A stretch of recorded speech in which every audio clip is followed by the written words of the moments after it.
Agarda ayolning miyasi pul topish bilan band bo'lsa, uni miyasida sevishga joy qolmaydi.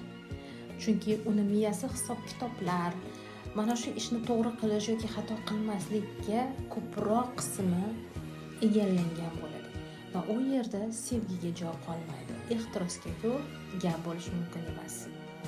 Agarda erkak kishi ayolini sevgi, muhabbat bilan, ya'ni xotirjamlik bilan to'lib toshishini xohlasa, unda uni bu moliyaviy muammolardan ozod etish kerak. Chunki sevgi bu bosim, kuchanish va qidirish, doimiy ravishda muammolarni yechishga sarflanadigan vaqt bo'lgan joyda sevgi bo'lmaydi. Chunki sevgi bu rohat, bo'shashish, ya'ni relax holatidagina vujudga keladi.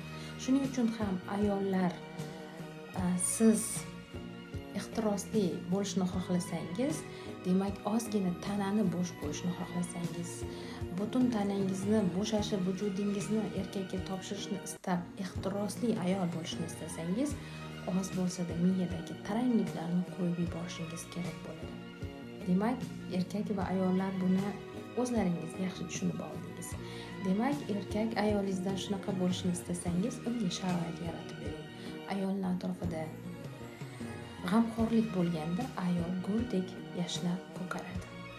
Bundan-da foydali ma'lumotlarni meni sahifamga obuna bo'lsangiz, yanada ko'proq eshitasiz.